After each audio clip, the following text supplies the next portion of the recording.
मतलब आप ये कहते हैं न्यूमरोलॉजी काम नहीं करती, न्यूमरोलॉजी असर नहीं करती? 1% भी नहीं। 1% भी नहीं? 1% भी नहीं। अब जो आजकल सोशल मीडिया पर इतना जो कोर्स बना के सेल कर रहे हैं न्यूमरोलॉजी का, मोबाइल न्यूमरोलॉजी, ये नंबर होगा तो ये होगा, ये सब क्या चल रहा है? इसका कोई तर्क नहीं बनता। एक बात बताइए, आप आपके कर्मों में लिखा है कर्मों का प्रारब्ध करना है, प्रारब्ध लिखा है, क्या कष्ट लिखे हैं। अब मैं मोबाइल का नंबर चेंज करके मेरे कर्मों का समाधान हो जाएगा क्या? मैं अपने नाम में 2 बार M लगा के मेरे सब समस्या ठीक? प्रारब्ध नहीं काट सकते। प्रारब्ध कैसे काट दोगे आप? प्रारब्ध तो बस ईश्वर ही काट सकता है, परमात्मा ही काट सकता है, पर भाग्य में निर्धारित है वो, उसके लिए भी आपको कर्म करना पड़ेगा। रात को 2 बजे 10 मासिस घाट पे स्नान किया मैंने।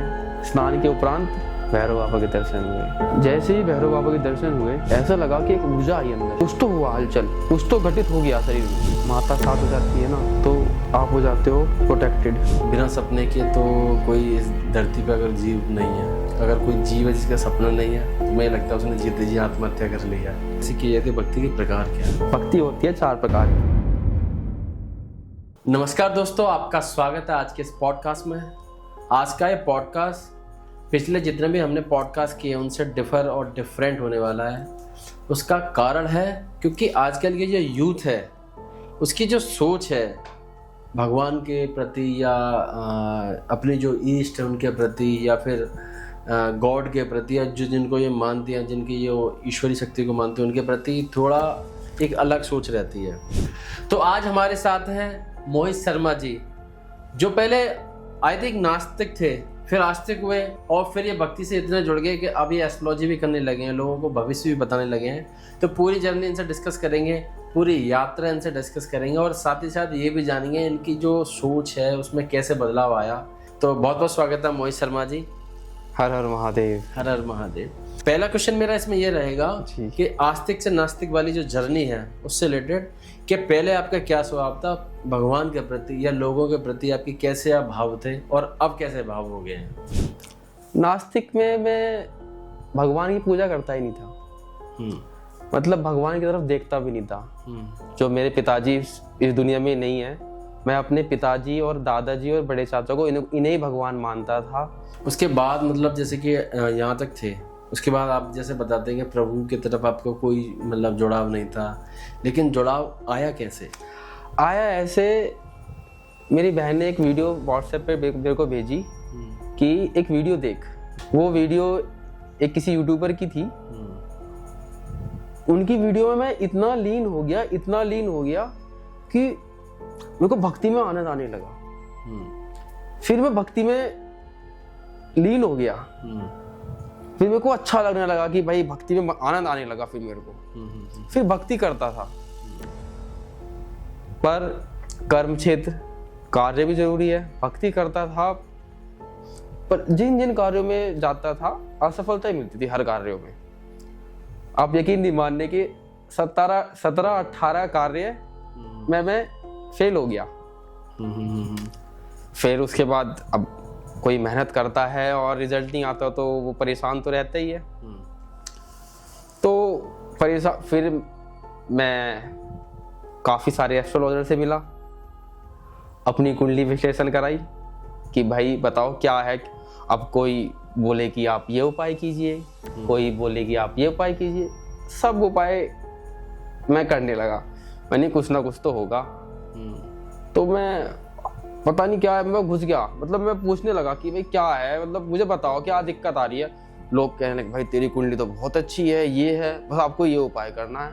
मैं वो उपाय करने लगा। अच्छा, किस किस तरह के उपाय लोग आपको बताते थे? उपाय जनरल उपाय, जैसे कि कोई बोलता है कि गाय को भोजन दो या बंदर को जिमाओ या ये पूजा कर लो, काफी हनुमान जी प्रसाद चढ़ा दो, ऐसे मतलब कोई विभिन्न तरह के प्रकार के उपाय थे। वो मेरे को बोलते, मैं करता। फिर एक दिन मैं फिर एक एस्ट्रोलॉजर से मिला। वो एक टैरो रीडर थे, ऑनलाइन माध्यम से ही। फिर उन्होंने मुझसे बोला कि आप एक काम कीजिए, टैरो और न्यूमरोलॉजी का अध्ययन कीजिए। ज्योतिष एक बहुत बड़ा विषय बन जाएगा, वो सीखने में आपको काफी समय लग जाएगा। इसमें आप जल्दी इसके अध्ययन में आप जल्दी सीख जाओगे। मेरे पास पैसे की व्यवस्था थी नहीं। मैंने अपने मित्र से बोला एक कि मेरे को अध्ययन करना है न्यूमरोलॉजी का और टैरो का। तो उसने मेरी मदद की। मदद के बाद मैंने टैरो को हाथ नहीं लगाया, मैं न्यूमरोलॉजी को हाथ लगाया। और मेरे को लगने लगा कि न्यूमरोलॉजी में भाई बहुत बढ़िया है न्यूमरोलॉजी, इसका बहुत तर्क है। सिंपल सी बात है, हम जो करते हैं हमें वो अच्छा ही लगता है। ऑब्वियस सी बात है। हम जो हम कर रहे हैं वो हमें बुरा लग ही नहीं सकता, वो हमें लगता है कि वही श्रेष्ठ है, कि ज्योतिष से बड़ा भी न्यूमरोलॉजी है। उस समय तो ये लगता था। मैं पठन करने लगा, आनंद आने लगा मेरे को। फिर अपने बारे में देखने लगा कि मेरा 2020 का क्या, 21 का, 22 का, मतलब अपना आने वाले सालों का क्या भविष्य है मेरा। और लोगों को भी बताने लगा कि भाई ऐसे नहीं, आप इस नंबर के नहीं, इस नंबर का यूज कीजिए। अपने मित्रों को भी बताने लगा। उसके बाद मैंने एक प्लेटफॉर्म पे, ऑनलाइन प्लेटफॉर्म पे, मैंने बोला प्लेटफॉर्म पे जाया जाए। प्लेटफॉर्म पे गया। प्लेटफॉर्म पे जाने के बाद सिलेक्शन भी हो गया। इंटरव्यू कोई इतना बड़ा मुश्किल नहीं था, आसान सा ही था कि 5 नंबर क्या है, 6 नंबर क्या है, बस ये सरल प्रश्न थे। उसका उत्तर देके मेरा सिलेक्शन हो गया। मैं ऑनलाइन प्लेटफॉर्म पे आ गया। आने के बाद वहाँ बैठा तो वहाँ सिट्टी बिट्टी गुल कि कोई बोले कि भाई मेरी पत्नी कैसी होगी। और वहाँ पे ऑनलाइन में तो प्रश्न ऐसी होते, वो आएगी या नहीं आएगी, या बहुत कि हमें क्या कष्ट है।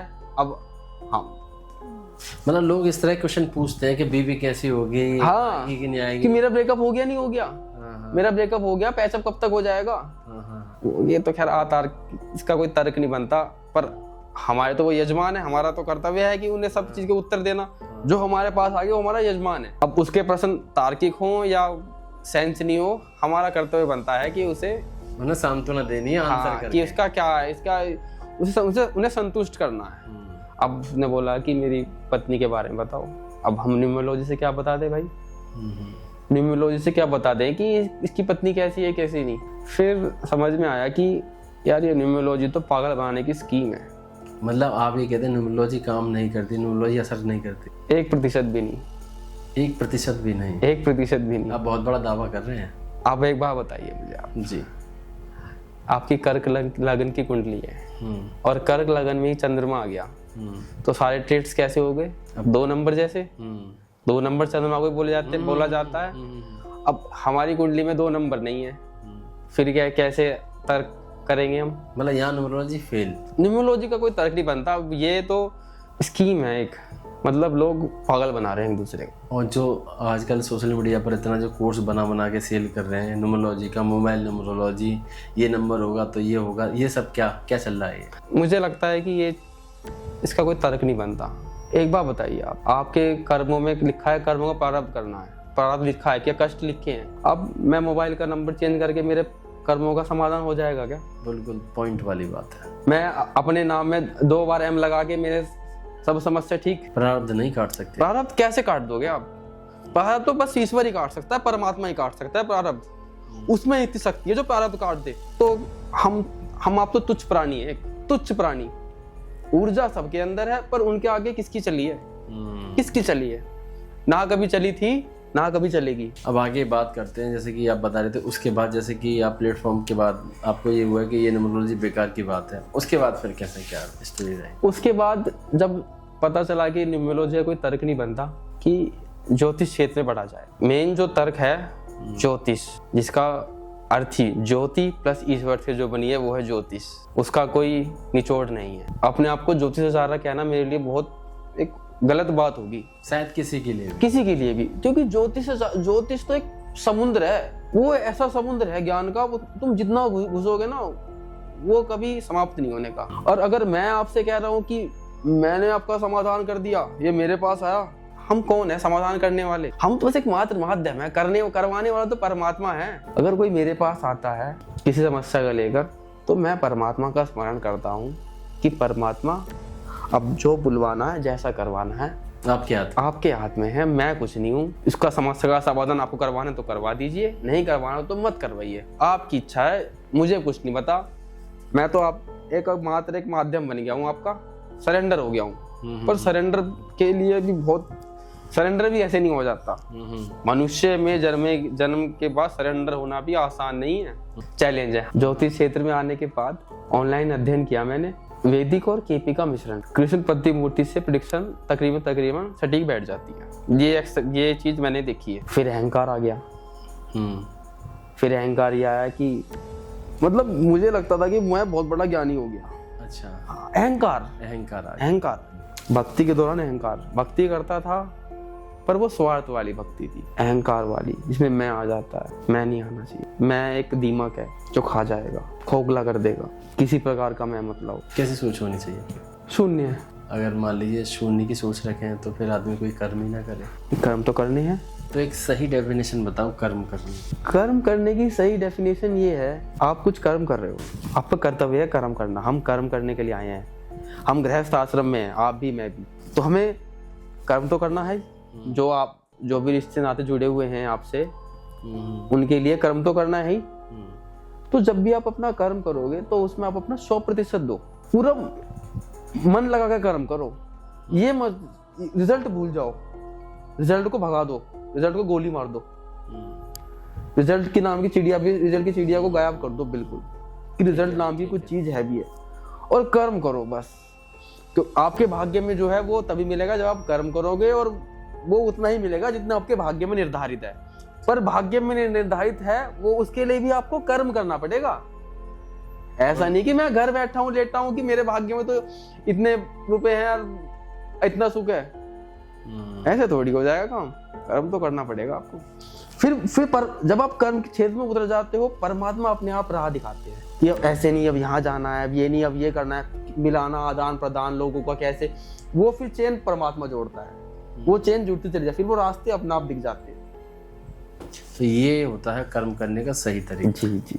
ठीक है, अब उसी स्टेप पे फिर आगे बढ़ते हैं। जैसे कि आपने जब एस्ट्रोलॉजी की तरफ जुड़े, आपने एस्ट्रोलॉजी सीखी, और यहाँ पर एक बात और भी है, जैसे कि आपने बताया था गुरु प्राप्ति।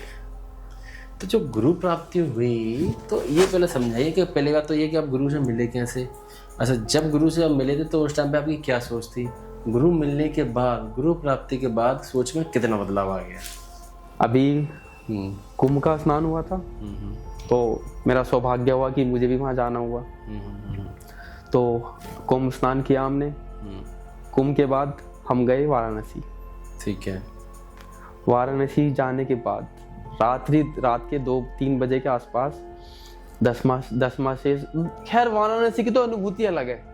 मैं केदारनाथ भी गया हूँ, पर वाराणसी में आपको एक अलग ही वातावरण मिलता है। मतलब आपने सुना है ना, कण कण में भगवान है।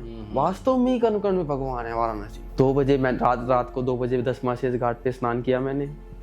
स्नान के उपरांत मैंने वहाँ पे ध्यान लगाया। ध्यान मतलब मेरे को ध्यान लगाना अच्छा लगता है। मतलब तकरीबन 15-20 मिनट ध्यान, नहीं इतना, जितना भी ध्यान लगा आनंद आया। उसके बाद मैंने दर्शन किए काशी विश्वनाथ। दर्शन के बाद हम गए भैरव बाबा के दर्शन हुए। जैसे ही भैरव बाबा के दर्शन हुए, ऐसा लगा कि एक ऊर्जा आई अंदर। कुछ तो हुआ हलचल, कुछ तो घटित हो गया शरीर में, कुछ तो परमात्मा ने एक्शन कर दिया, परमात्मा ने कुछ ना कुछ तो अपना खेला दिखाया।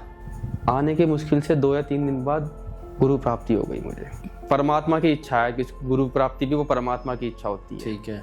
हम कौन होते हैं? हम तो ऊर्जा का संचार, ऊर्जा ही है हमारे अंदर। तो अच्छा, जब मैं पहले भक्ति करता था, तो जब हम, आपने भी अनुभूति की होगी, जब हम पूजा अर्चना करते हैं, आरती लेते हैं, आंखें बंद करते हैं, तो एक लाइट रहती है, ऊर्जा। वो काफी सारे लोगों ने अनुभूति की होगी। वो जब आंखें बंद करते हैं, वो ऊर्जा कभी इधर जाती है, कभी इधर जाती है, वो रुकती नहीं है। आप एक जगह, ऊर्जा रहती है, दिखती है ऊर्जा सबको, पर वो ऊर्जा इधर उधर भटकती है। तो गुरुजी ने बोला, पहले गुरुजी ने नमक चमक रुद्राभिषेक दिखाया, रुद्राभिषेक कराया मेरा। उसके बाद गुरुजी ने मुझे गुरु मंत्र दिया। मैं माला फोन से काउंट करने लगा। एक फोन में आता है ना ऑनलाइन वाला, तो मैं फोन से ऑनलाइन करने लगा। 3-4 दिन किए मैंने। तो गुरुजी ने बोला शून्य, इसका कोई रिजल्ट, कोई ये शुरू से शुरू करो। मुझे लगा यार ये बड़ी मुश्किल से हुई थी, अब कैसे होएगी भाई। ठीक। शुरू में देखो ये होता है, नहीं अब कैसे होगा, पर नहीं गुरुजी ने आज्ञा दे दी, लग गए। शुरू से माला से करने लग, माला से मंत्र का उच्चारण। अच्छा, जब हम साधना करते हैं ना तो परमात्मा टेस्ट लेते हैं आपका। साधना आसान नहीं है, सरल बिल्कुल भी नहीं है सरल। मैंने जो अनुभूति की है, परमात्मा टेस्ट लेते हैं आपका। परमात्मा ने टेस्ट लिया पर हम लगे रहे। गुरुजी ने बोला कि एक काम करो, अब 2 घंटे से नहीं होगा, अब 2 घंटे नहीं करनी, अब 5 घंटे 6 घंटे जितनी कम से कम करो, 5-6 घंटे करो। पता ही नहीं चलता था कि कब 1 घंटा हुआ, कब 2 घंटा हुआ, कब 3 घंटा हुआ। फिर तो ना रात देखना दिन देखना, बस पर परमात्मा जब पुकारे तभी साधना में लग जाओ। ठीक है। जही अंतिम चरण आने लगा तो एक शक्ति का आभास हुआ अपनी शरीर के अंदर कि कुछ तो चल रहा है, कुछ चल रहा है, कुछ तो हो रहा है। जब ये माता साथ हो जाती है ना तो आप हो जाते हो प्रोटेक्टेड। अच्छा, इसमें 2-3 चीज़ें बताओ। जैसे कि मैंने पूछा था, जब गुरु जी से आप मिले जी तो आपने गुरु प्राप्ति हुई जी, गुरु से मिलने के बाद गुरु प्राप्ति हुई, उन्होंने गुरु मंत्र ले लिया जी। तो गुरु मंत्र लेने के बाद जैसे आपने दीक्षा ली जी, दीक्षा ली, ठीक है। उसके बाद आप उनके कहे पे अनुसार आप अभी चल रहे हो जी। तो जो सोच में बदलाव आया, एक उस सिनेरियो को और समझाइए एक बार, पहले की सोच और अब की सोच। जैसे मैंने बताया पहले अहंकार, अब तो अहंकार सबसे ही घृणा हो गई। किस बात का अहंकार और क्यों करना? हम तो नंगे आए हैं, निवस्त्र। वो तो परमात्मा दे रहा है। परमात्मा तो इतने दयालु हैं, अगर आप इतना पाप करोगे ना, इतना पाप करोगे तब भी परमात्मा तो आपको इतनी सजा देंगे। प्रारब्ध करना होगा, कोई भी हो, मैं हूं आप हो, प्रारब्ध सबको करना है। तो परमात्मा तो इतने दयालु, इतनी सजा देंगे। अब परमात्मा जो दे रहा है ना वो सर्वश्रेष्ठ दे रहा है, वो लाजवाब दे रहा है। अच्छा, मुझे आप एक बार बताइए, सब लोगों का सपना होता है, आपका सपना क्या है? देखो, बिना सपने के तो कोई इस धरती पे अगर जीव नहीं है, अगर कोई जीव है जिसका सपना नहीं है तो मुझे लगता है उसने जीते जी आत्महत्या कर लिया। क्योंकि बिना सपने के जीवन जीना अपने आप को बिना मतलब उसके है। सबके अपने अपने सपने होते हैं जी बिल्कुल। अगर मैं भौतिक रूप में देखूं तो मेरा सपना है कि मैं जिस कार्य क्षेत्र में हूँ उस कार्य क्षेत्र में एक सर्वत्र मतलब एक सबसे ऊपर उसमें हूँ, ठीक है। अगर मैं अगर मैं भावात्मक दृष्टिकोण से देखूं सक्सेस के या फिर सपना एक सक्सेस का, बिल्कुल सब कुछ सक्सेस सब आ जाता है सपने में। सक्सेस के भी बहुत सारे प्रारूप होते हैं, जैसे आपने काउंटर क्वेश्चन कर लिया, सक्सेस के बहुत सारे प्रारूप होते हैं। आप किसी भी स्तर पर हैं, उस स्तर से जब आप एक स्तर ऊपर चले जाते हैं तो वो भी एक अपने आप में एक सक्सेस होती है। हर लोगों की अपनी अपनी अलग अलग सक्सेस है। मेरी सक्सेस यही है जैसे कि मैं जिस कार्य क्षेत्र में हूँ उस कार्य क्षेत्र में सर्वप्रथम हूँ, ये मेरा वो है। अच्छा, अब थोड़ा मैं जैसे कि मैं अगर फैमिली की तरफ मुड़ाव करूँ, भक्ति की तरफ मुड़ाव करूँ तो एक जब यहाँ से ये सारी चीज़ें यहाँ जैसे कि यहाँ सारी चीज़ चली जाएंगी, यहाँ पर सब शून्य हो जाता है कि अब सारी मतलब कुछ नहीं है, सब ऊपर वाले का है और जो भी हूँ मैं अपने प्रभु या अपने परिवार के लिए हूँ, बस यही चीज़ है, इसके अलावा कुछ नहीं, मुझे ऐसा लगता है। आपकी बात का पूरा मान सम्मान है। मेरी सोच पता है कैसी है, अब वर्तमान में जो भी दिया हुआ है परमात्मा की कृपा से मिला हुआ है हमें। आज में हम वार्तालाप कर रहे हैं, ये भी कुछ हमारा कर्म का कुछ आदान प्रदान तो तभी हम आपसे हमारे वार्तालाप हो रही है। जो भी कुछ है, जो भी हमें जितने भी हमें कोई देखेगा, ये भी एक कर्म का पार्ट, कर्म का वही है। मेरा सपना कर्म तो करना है, कर्म मेरे लिए सपना क्या है, जीवन का हर एक पल, हर एक सेकंड जो मैं जी रहा हूँ वो मेरा सपना साकार हो गया। उस पल में, अभी में मैं आपसे बात करूं, मेरा सपना साकार हो गया। मैं चल रहा हूं, मेरा सपना साकार हो गया। अच्छा, मतलब कल क्या होगा, कल क्या करना है, इसकी कोई विचार ही नहीं है। कर्म करने हैं, कल तो परमात्मा को पता है मैं कौन हूँ, मुझे तो अब का पता है। आपको पता है अगले 5 सेकंड में क्या होगा? नहीं पता, नहीं मैं जान सकता। तो क्यों सोचना? हर एक पल सपना साकार हो गया। हम सांस ले रहे हैं, हम भोजन कर रहे हैं, हम कुछ भी कर रहे हैं, कष्ट है तो वो भी हमारे सपना साकार हो गया। धन्यवाद परमात्मा, आपने हमारे कर्मों, हमारे कम से कम हमारे कर्मों प्रारब्ध हो रहा है, उसमें भी धन्यवाद बोलना है। ये थोड़ी कि हम कष्ट में है तो परमात्मा को कुछ भी बोले, तब भी धन्यवाद करो। भागो मत, जो आपके भाग्य वही मिलेगा, और जितना मिला है उसमें संतुष्ट रहो। अच्छा, अब कलयुग में संतुष्टि परिभाषा धन से है।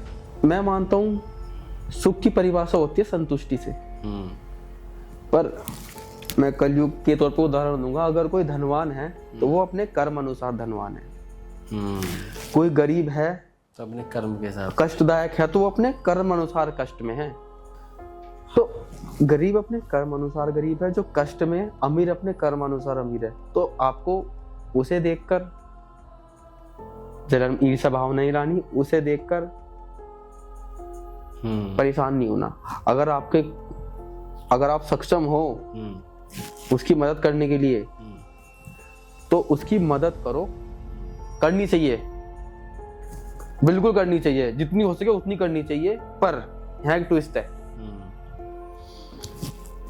मैं अपने ऊपर लेता हूँ, सबको ऐसा करना चाहिए, मेरा मानना है। ठीक है। मतलब अगर कोई कष्ट में है, हमारे पास आ रहा है, तो मुझे ऐसा लगता है हमसे कोशिश करो कि जितना मतलब ज्यादा से ज्यादा योगदान कर दो। और आपने उसको मदद की और उसी क्षण भूल जाओ कि आपने मदद की। वो तो देने वाला ऊपर वाला था, हम बस एक माध्यम थे, हमने जिसका था उससे दे दिया, बस। आपने नहीं, ये अहंकार है ना कि मैंने इसकी मदद करी। फिर तो परमात्मा मतलब मेरी बिल्ली मुझे में आऊं, दे मैं रहा हूं, जिसका था उसे दे रहा हूं, यो फालतू में अपना अहंकार नहीं करना। इसका दो, निस्वार्थ भाव से सेवा करो, चिंतन ना, मैंने क्या बताया, ना तो ईर्ष्या करनी, ना परेशान होना, स्वतः को देखो। आप अकेले आए हो, ये मोह में मत फंसो, मोह में नहीं फंसना। पूजा के बाद हम सब बोलते हैं, क्या बोलते हैं? प्रभु तो बोलते हैं, लास्ट में क्या बोलते हैं? तुम्हें वो माता चा पिता, तुम्हें वो बंधु चा सखा, तुम्हें विद्या देव, तुम्हें सर्वम मम देव देव, सब बोलते हैं। अर्थ भी सब कोई इतना मुश्किल अर्थ नहीं, सबको पता है क्या अर्थ है। हम मोह में फंस जाते हैं, बस यही नहीं फंसना है। आपको कर्म करने हैं बिना मोह के। लेकिन बिना मोह के, बिना रिजल्ट के कर्म करना आज की जनरेशन को लेकर तो मुझे लगता है कि आज की जनरेशन इसे फॉलो करेगी। वैसे करना चाहिए लेकिन करती नहीं है। एक ने भी कर लिया आपके कहने से, वही बहुत है। करना चाहिए सबको। खैर, मोह अब आप एक बार बताओ मुझे, 7वीं 8वीं छात्र में कोई और गर्लफ्रेंड बॉयफ्रेंड होता है, ऐसी होता है? बिल्कुल बिल्कुल कि भाई हम तो बस तेरे बिना मर जाएंगे, खाना नहीं खाया, मेरे बाबू ने खाना खाया, ऐसे ही है। फिर वो उसी 9वीं क्लास में भी कोई और बाबू बन जाता है। गलत क्या है? फिर जब शादी तक आए तब तक 2-4 बाबू बदल चुके होते हैं। फिर किसी की शादी हो जाए तो वो बोलते हैं कि कितना प्रेम है भाई दोनों में, कितना प्रेम है ऐसा होता है। किसी की आकस्मिक दुर्घटना हो जाए, किसी एक की, 1 महीना कोई रुकता है? शायद नहीं, विचार आने लग जाते हैं। 1 महीने उसकी तेरामी भी नहीं होती, वो नुका इसका करवाओ भी आप ये होता है। तो ये किस बात का मुंह है? नहीं, आप तो मरणोपरांत की बात कर रहे हैं, लेकिन यहाँ पर मैं एक बात और जोड़ूंगा। जैसे कि आप बोल रहे हैं कि मतलब मरणोपरांत वो दूसरे को देखते हैं या फिर अपनी लाइफ पार्टनर देखते हैं दूसरा, जब आपका लाइफ पार्टनर नहीं रहता। लेकिन मैंने अक्सर ऐसा भी देखता हूँ कि मान लो तुम्हारा जो भी जीवन साथी है वो फिजिकली मतलब सही नहीं है, मतलब या कुछ उसकी दिक्कत होगी, बीमारी होगी, तब भी लोग दूसरों को देखने लग जाते हैं। ऐसा ही है, ये चीज़ है। कौन सा प्रेम रह गया? हम शब्द यूज करते हैं अर्धांगिनी। हम, अरे भाई अर्धांगिनी सब देवी देवताओं के लिए है, हम तो तुच्छ प्राणी है। मुझसे अब आज भी गलतियां होती हैं। मनुष्य में जो जिसका जन्म हो गया उससे गलतियां होंगी, पर परमात्मा माफ कर देते हैं। खैर, आपने जैसे बताया कि आप भैरव बाबा जी की भक्ति करते हैं, ठीक है, तो सबसे पहले तो ये बताइए कि ये भक्ति का प्रारूप क्या होता है और भक्ति कैसे की जाती है, भक्ति के प्रकार क्या है? मेरे गुरुजी ने बताया कि बेटे भक्ति होती है 4 प्रकार की। प्रथम भक्ति होती है जब कोई कष्ट में होता है, कोई परेशान होता है, जब किसी का चोट फैट लग जाती है किसी के, या कोई कुछ कष्ट, किसी प्रकार कष्ट होता है, वो भक्ति करता है कि हमारा ये निवारण कर दे बस परमात्मा। और गुरुजी ने बताया दूसरी भक्ति होती है जिज्ञासा, कि ये भगवान है क्या, होता है ना किसी के कि जिज्ञासा रहती है कि। तीसरी होती है मोह भक्ति, लालच वाली भक्ति, कि भगवान जी आप एक काम कीजिए, आप मेरा ये कार्य करा दीजिए, मैं आपका 2100 प्रसाद बांटूंगा। आप मुझे एक चीज बताइए, भगवान जी तुम्हारे 2100 रुपए के लिए बैठे हैं क्या? मेरी बिल्ली मुझे म्याऊं, उनके माध्यम से तुम्हें मिल रहा है, और तुम्हारे कर्म अनुसार तुम्हें बहुत ज्यादा मिल रहा है। और चौथी और अंतिम निस्वार्थ भक्ति। ये निस्वार्थ वाली भक्ति, इसको थोड़ा बताइए कैसी भक्ति है निस्वार्थ? अब देखो स्वार्थ तो हर किसी ने कहीं ना कहीं किसी में होगा। इसका उत्तर देखो, वो हमारे माता पिता हैं, जैसे मैंने आपको बताया। एक पिता अपने बच्चे के लिए कभी कुछ गलत सोच सकते हैं? बिल्कुल नहीं। कर्म से बढ़ के ही देंगे? बिल्कुल सही है। तो उन पे हम शक क्यों करें? तो वो तो हमें देंगे ही देंगे, और कष्ट भी कम से कम ही देंगे। निस्वार्थ का आनंद ऐसा है, निस्वार्थ भक्ति में आपकी ऊर्जा का संचालन हो जाता है आपके यहाँ पर। वो ऊर्जा रहेगी यहीं, कभी वो बढ़ जाएगी, कभी वो इतनी हो जाएगी, पर वो रहेगी वहीं, कभी वो लाल हो जाएगी। उस भक्ति में आनंद करने के बाद आप शब्दों में वर्णन करना संभव नहीं है। उसमें यही है कि परमात्मा, मैं तो ये बोलता हूँ, परमात्मा आपका बहुत बहुत बहुत धन्यवाद कि आप मुझे भक्ति करने दे रहे हो। जब मैं माता को देखता हूँ, देवी देवताओं को देखता हूँ, उनके चेहरे पे चमक दिखाई देती है, तेज। यहाँ पे अलग तेज दिखता है, यहाँ पे अलग तेज दिखता है। और अनुभूति क्या चाहिए? वो ऊर्जा, वो जो हम जोत जलाते हैं, वो ऊर्जा का संचालन दिखने को मिलता है। कि वो ऊर्जा जब हम बाबा का भक्ति करते हैं तो वो ऊर्जा ऊपर को रहती है, और जब हम देवी की करते हैं तो वो अपना अंबार रूप लेती है, ज्वाला वाला रूप लेती है। वो एक दीप ही, उसका आनंद शब्दों में वर्णन नहीं हो सकता। तो निस्वार्थ भक्ति करो, आनंद ही आनंद मिलेगा। अच्छा, अभी तक हमने काफ़ी कुछ भक्ति की बात कर ली, आपकी जर्नी की बात कर ली। अब मैं थोड़ा एस्ट्रोलॉजी की बात करता हूँ, क्योंकि ये सारी बातें रही। आपने जैसे अपन ने बताया कि ये आपकी पूरी जर्नी रही है। जर्नी के साथ साथ आपने जो जो फील किया, जहाँ आपके मतलब जो आपने कार्य क्षेत्र है, या जो आपने एक्सपीरियंस किया, आपने एक एक करके सब कुछ एक्सप्लेन किया, भक्ति के बारे में भी बताया। अब थोड़ा ज्योतिष के बारे में बात कर लेते हैं। आजकल जो सोशल मीडिया पर चल रहा है उसके बारे में भी बात कर लेते हैं।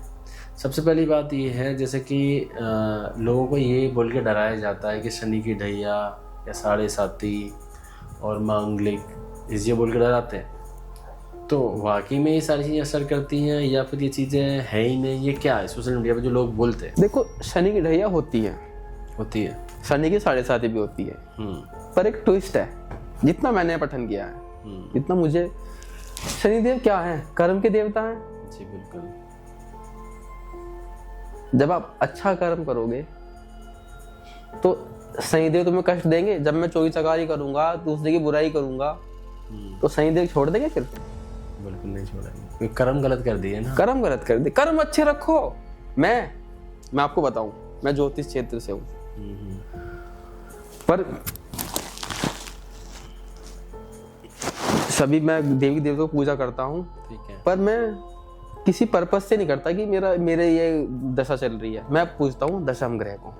दशम ग्रह, अच्छा, यही चीज़ मैं यहीं में आपसे वैसे ही पूछने ही वाला था। जैसे आपने पहले भी बताया मुझे कि नवग्रह तो सुने हैं जी, और एस्ट्रोलॉजी में भी नवग्रह के साथ ही प्रेडिक्शन करेंगे। बिल्कुल बिल्कुल ऐसा ही होता है। 9 ग्रह, 12 भाव, 12 घर और 27 नक्षत्र, बिल्कुल ऐसे ही है। 12 राशियाँ, 12 राशियाँ। ठीक है। तो वो चीज़ है। आप जैसे बताए, आप पूछते हैं दसम ग्रह को, जी, थोड़ा ये दसम ग्रह के बारे में बताइए। दसम ग्रह होते हैं 9 ग्रह से भी एक बड़े दिव्य गुरु। दसम ग्रह पहुंचने के लिए आपको पहले तो गुरु प्राप्ति चाहिए। गुरु प्राप्ति भी तो होगी जब परमात्मा की इच्छा होगी। गुरु प्राप्ति के बाद आपको जितने भी गुरु आपके मंत्र बोले पूरा उच्चारण, वो भी पूरा का पूर्ण कब होगा? जब परमात्मा चाहेंगे। फिर मतलब ये परमात्मा की इच्छा के अनुसार ही होगा। फिर आपको आपके अंदर भय खत्म हो जाएगा, भय समाप्त हो जाएगा। भय किस बात का रहता है? मृत्यु का। जाहिर सी बात है।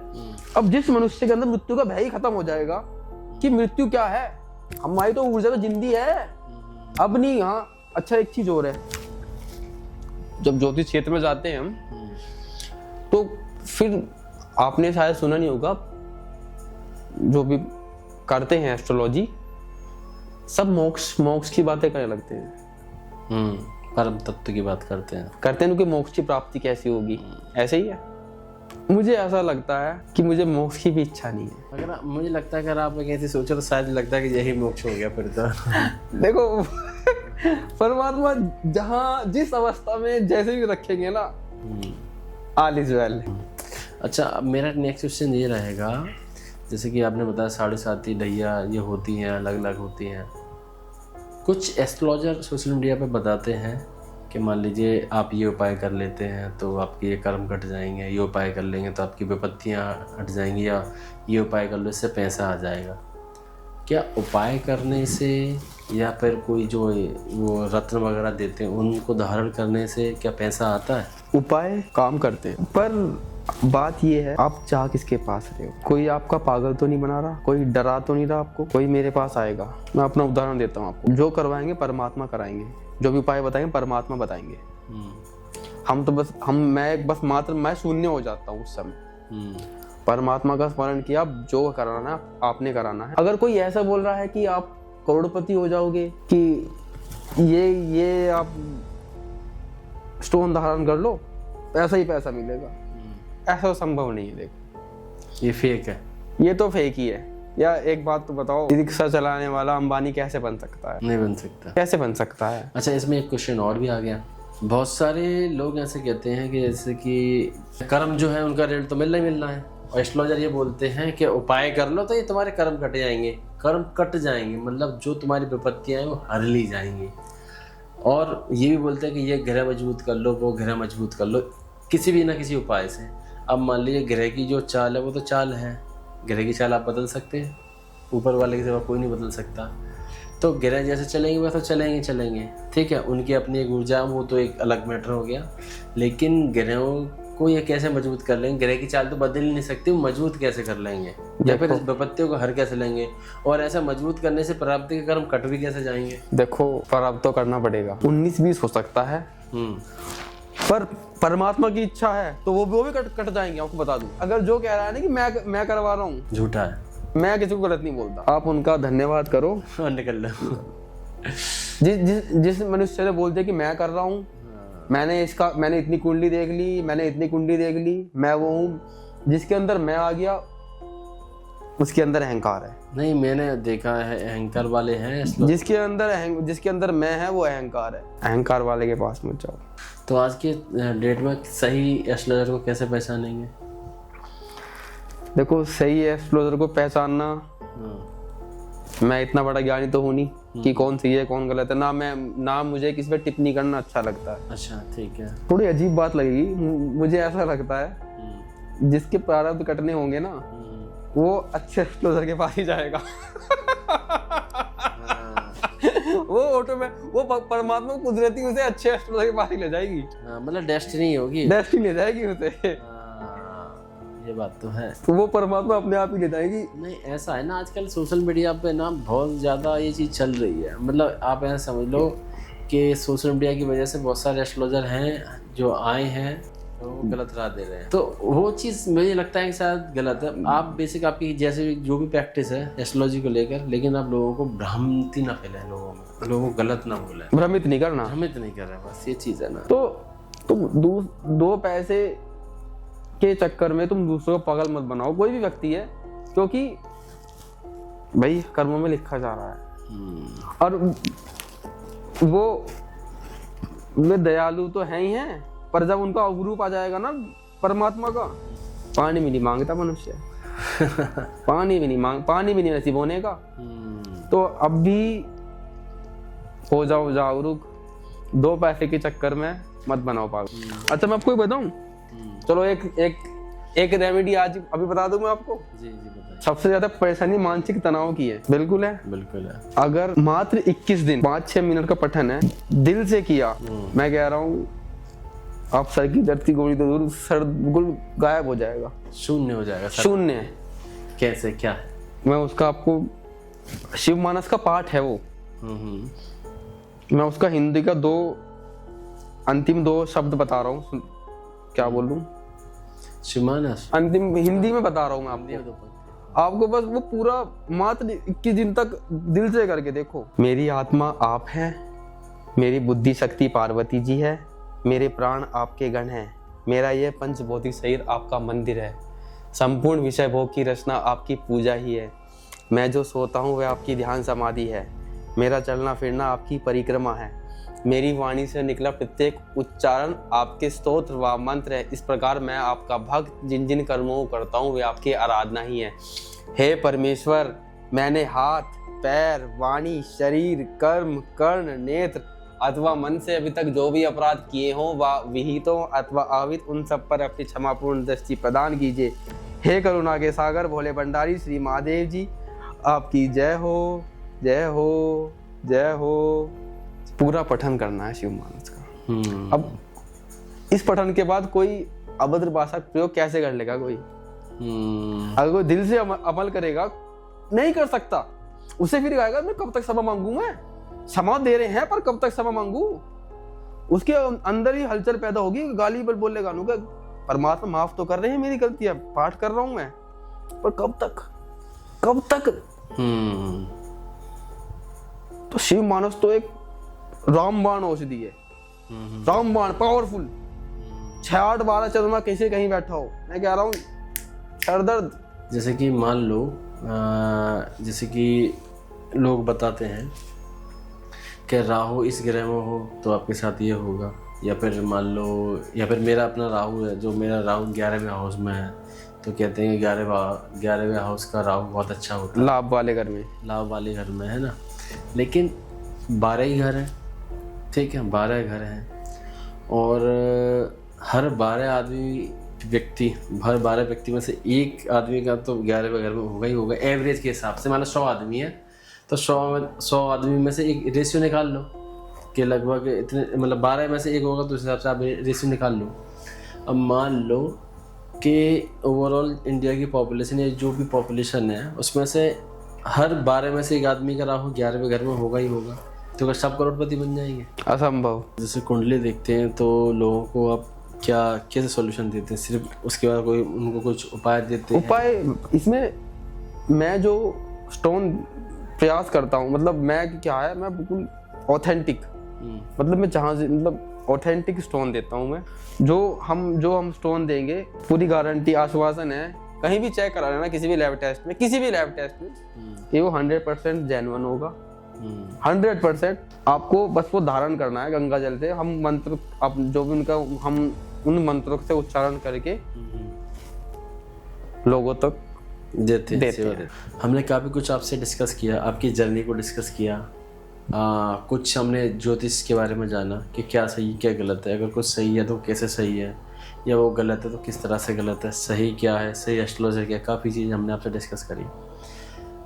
मैं आपसे एक मैसेज चाह रहा हूँ ऑडियंस के लिए, मेरी ऑडियंस के लिए, क्योंकि ज़्यादा मेरी ऑडियंस जो है वो यूथ है, और हम भी आई थिंक हम भी एक युवा अवस्था ही। मैं भी खुद ही हूँ, मैं भी तो खुद ही हूँ, वही बता रहा हूँ, मैं भी यही कह रहा हूँ, हम भी एक युवा अवस्था में ही। बिल्कुल। ठीक है, आजकल जो लोगों की जो सोच है वो शायद आध्यात्म को लेकर इतनी नहीं है, और प्रभु में इतनी भक्ति लगाते या नहीं लगाते उनका एक अपना सोच है, लेकिन लगता है कि शायद ज़्यादातर लोग नहीं हैं, युवा बाकी जो अपने हैं, लेकिन जुड़ाव आ रहा है, लोग बदल रहे हैं, ऐसी बात नहीं है। जैसे कि अगर हम काफी बढ़ रहा है, काफी जुड़ाव आ रहा है। हम आप अगर भक्ति की तरफ बढ़ रहे हैं तो लोग बढ़ रहे हैं। बिल्कुल।